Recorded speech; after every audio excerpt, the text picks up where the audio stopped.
ఈరోజు ఈనాడు దినపత్రిక కుట్రదారు జగనే డిసెంబర్ డైవర్షన్లో భాగంగా మళ్ళీ మొదలు పెట్టేశారు. అమాయకులు వైఎస్ఆర్సీపీ నాయకులు. పవన్ కళ్యాణ్ గారు సీజ్ ద షిప్ అంటే దాన్ని బ్రహ్మానందం డైలాగ్ అనుకున్నారే కానీ, కామెడీ డైలాగ్ అనుకున్నారే కానీ, దీని వెనుక బ్రహ్మాండమైన ప్లాన్ ఉందని మాత్రం అనుకోలేకపోయారు. ఆయన వెళ్ళి యాంకరేజ్ పోర్టుకి, డీప్ సీ పోర్టుకి తేడా తెలియకుండా మాట్లాడిన అసలు విషయం ఇది. అక్కడ ఉన్నటువంటి కాకినాడ పోర్టుకు సంబంధించి కర్నాటి వెంకటేశ్వరరావు, కేవీ రావు, ఈయన గారికి చంద్రబాబు నాయుడు గారు ఎప్పుడో అమ్మేశారు. 99లోనో 97లోనో అమ్మేశారు. ఆయనకి అమ్మేశారు, ప్రజల చేతిలో ఉండాల్సింది. ఇప్పుడు జగన్మోహన్ రెడ్డి గారు కడుతున్న ఇవి కూడా రేపు ప్రైవేట్ పరం అయిపోతాయి. చంద్రబాబు నాయుడు గారు అయితే ఒక్క పోర్టు కట్టలేదు, కానీ కట్టబెట్టడంలో మాత్రం ఆయనే దిట్ట అనేది చాలా క్లియర్గా అర్థమైపోతుంది. ఇది పాయింట్ నెంబర్ 1. పాయింట్ నెంబర్ 2, ఇక్కడ ఈ కర్నాటి వెంకటేశ్వరరావు చేస్తున్నటువంటి అక్రమాల గురించి పవన్ కళ్యాణ్ గారు చాలా క్లియర్గా చెప్పారు.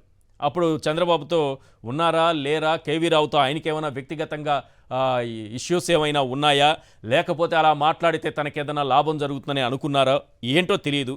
మొత్తానికి ఈ కేవీ రావు గురించి చాలా బాగా ఆయన జాతకం మొత్తం చెప్పగలిగిన వ్యక్తి రాష్ట్రం మొత్తం మీద ఒక్క పవన్ కళ్యాణ్ గారే ఉన్నారు. ఆయనే స్వయంగా మాట్లాడింది కాసేపట్లో మీకు వినిపిస్తా.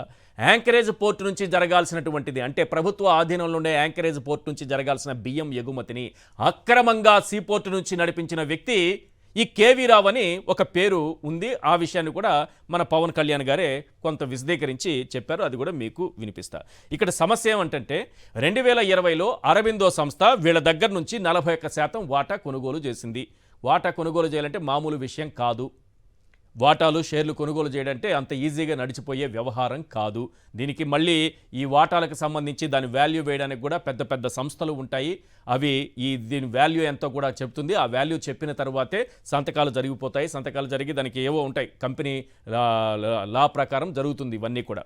అలా తీసుకున్నటువంటి దాన్ని ఇప్పుడు బయటకు వచ్చి ఆయన నా చేత బలవంతంగా సంతకం పెట్టించుకున్నారు, తక్కువకి ఇచ్చేసా, నేను అప్పుడు నన్ను మోసం చేశారు, నా మెడ మీద కత్తి పెట్టారు, నా ముక్కు మీద పెన్న పెట్టారు, ఈ పేపర్ మీద పెన్న చుక్క పెట్టారు, బాల్ పాయింట్ పెన్ పెట్టారు అనని ఏదో కేసులు పెట్టారట. అది ఈనాడు దినపత్రికలో క్లియర్గా రాశారు. దీనికి అందరూ వినాలి. కాకినాడ సీపోర్టు సెర్జ్లోని 3,609 కోట్ల వాటాలు బలవంతంగా లాక్కున్నారు. వారిచ్చినంత తీసుకుని సంతకాలు చేయాలని ఒత్తిడి తెచ్చారు. ఈ వాటాలన్నీ జగన్కేనని విక్రాంత్ రెడ్డే చెప్పారు. ఎవరు విక్రాంత్ రెడ్డి? మన వైవి సుబ్బారెడ్డి కుమారుడు. ఆయన, విజయసాయిరెడ్డి, శరత్ చంద్రారెడ్డి వీళ్ళందరి పేర్లు పెట్టి కేసులు పెట్టేశారు. ఇది ప్రస్తుతానికి డిసెంబర్ డైవర్షన్లో భాగం. అంటే ఇప్పటికి కృష్ణపట్నం పోర్టు, ఆ తర్వాత వచ్చి గంగవరం పోర్టు, ఈ 2 పోర్టులు కూడా అదానీ కొన్నారు. దాదాపు 20,354 కోట్ల రూపాయలతో ఈ 2 పోర్టులను ఆయన సొంతం చేసుకున్నారు. Adani ports special economic zone అని వాళ్ళకు ఒక సంస్థ ఉంది. దాని ద్వారా ఏపీఎస్సీజెడ్ ఉంది. అదాని దాన్ని కొన్నారు ఆ 2 పోర్టుల్ని. రేపు ఈ గంగవరం పోర్టుకు సంబంధించి డివిఎస్ రాజు గారు వచ్చి నా దగ్గర నుంచి బలవంతంగా అదాని సంతకం పెట్టుకున్నారని ఆయన కూడా కేసు పెట్టచ్చు. ఇక నవయుగ మన రామోజీరావు గారికి బంధువు కాబట్టి కృష్ణపట్నం పోర్టు నా దగ్గర నుంచి అదాని బలవంతంగా లాక్కున్నారని ఎవరైనా కేసు పెట్టచ్చు.